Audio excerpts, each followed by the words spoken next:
we launched a Next.js app.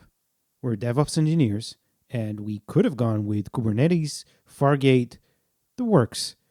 But instead, we chose to go with Coolify on a single EC2 instance. Here's why, and why I think you should do the same. We built up already. That's an app that allows you to visually work with AWS and Terraform. And we're at a very early stage of our SaaS journey. So we don't have any revenue yet. We don't have to scale too much. And at a stage like that is pretty much for most startups we've worked with, actually, the infrastructure should be something that is boring. It shouldn't be something you spend a lot of time on. If you are spending a lot of time on your infrastructure just because it's convenient or because you think you need to scale it, you're probably wrong. And you should try to avoid that and pick something that is simple and straightforward. For our use cases, we needed something quick where we can just push our code, deploy it, have staging environments, simple to launch databases. Sounds familiar? For most use cases, Vercel is the obvious choice. And I actually agree with that. And I had multiple instances where I did suggest that to early stage startups, even bigger startups. I just told them, use Vercel. They're awesome. They're cheap.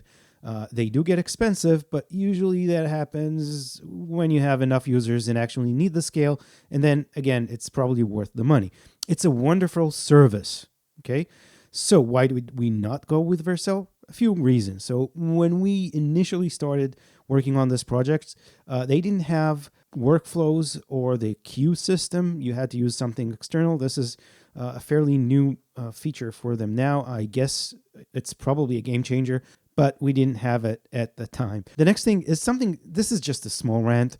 On their free version of Vercel, and I don't mind paying the extra money just for the simple plan for a startup, it's peanuts. But anyways, they don't allow you to have an outgoing IP that is static, which is annoying because they don't have all the service umbrellas, all the services that you might need, and then you need to reach out to a database or a queue at the time service, and you had to open it to the world, which is annoying. But again, this is something tiny because you can pay for it and forget. And we also had a sandboxing environment, something that we had to do that would run on AWS anyways. So that was another driver. Now, why did we choose AWS over, I don't know, DigitalOcean, Hetzner, GCP, all of the other services?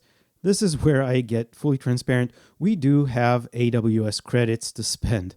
So for me, that's pretty much a no-brainer. For you, you may want to use a different service. So AWS here is mostly because this is where we had credits and that's where I wanted our service to run. Now, going into AWS, the next question is, why didn't we use a service like ECS and Fargate? Well, AWS ECS, I think, is one of the best services you can use on AWS. I think it's a great service. I think you should use it if you're using AWS. It allows you to grow. It scales wonderfully. It's an awesome service, but it's still a bit of an overkill. I didn't want to introduce an ALB and complicate things. I didn't want to create the CI/CD pipelines, even if it's small, and even if I'm telling my coding agents, just build me a CI pipeline.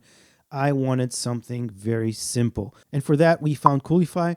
I wanted to experiment with it anyways to see how that works, how that gives me the Vercel or Heroku experience. And it gives me all I wanted with just push and forget about it.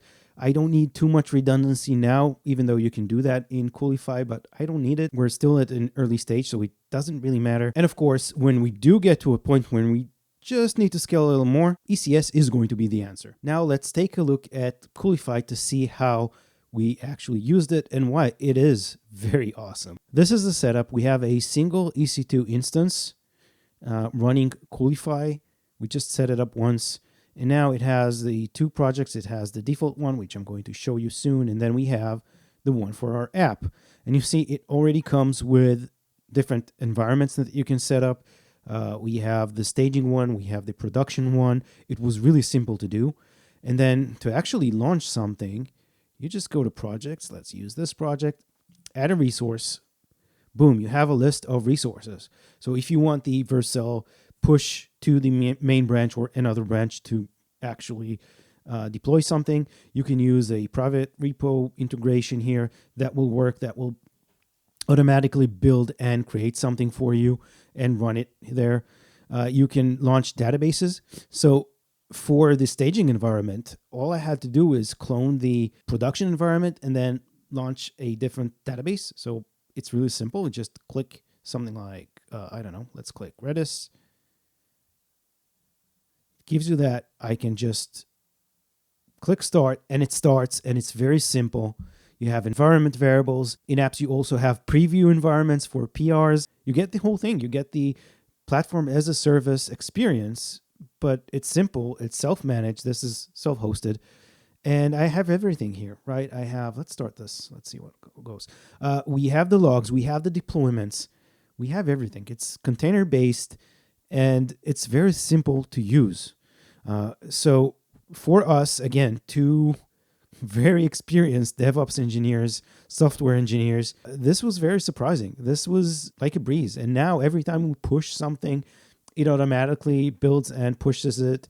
We don't have to mess with other things. And our CI is now tiny. We do have a small CI on GitHub, but it does something a little different. This is just a wonderful service. See, we have the database. It's running. I can see the logs for the service.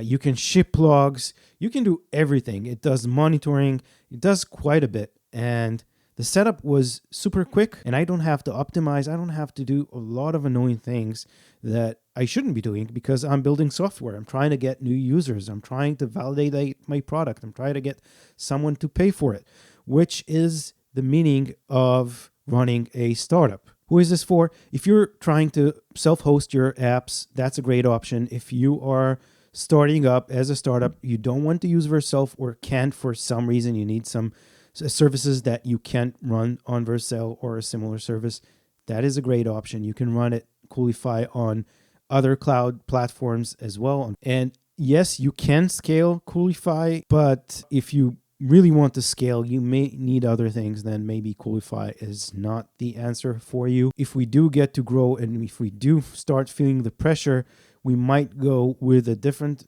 option like ECS. But for now and for the foreseeable future, this is going to be a very good solution. If you like to follow our journey, if you're interested in DevOps, AWS, other cloud platforms, security, don't forget to subscribe to this channel. And if you like this video, please click the like button. It will help us grow this channel. And I'll see you in the next video.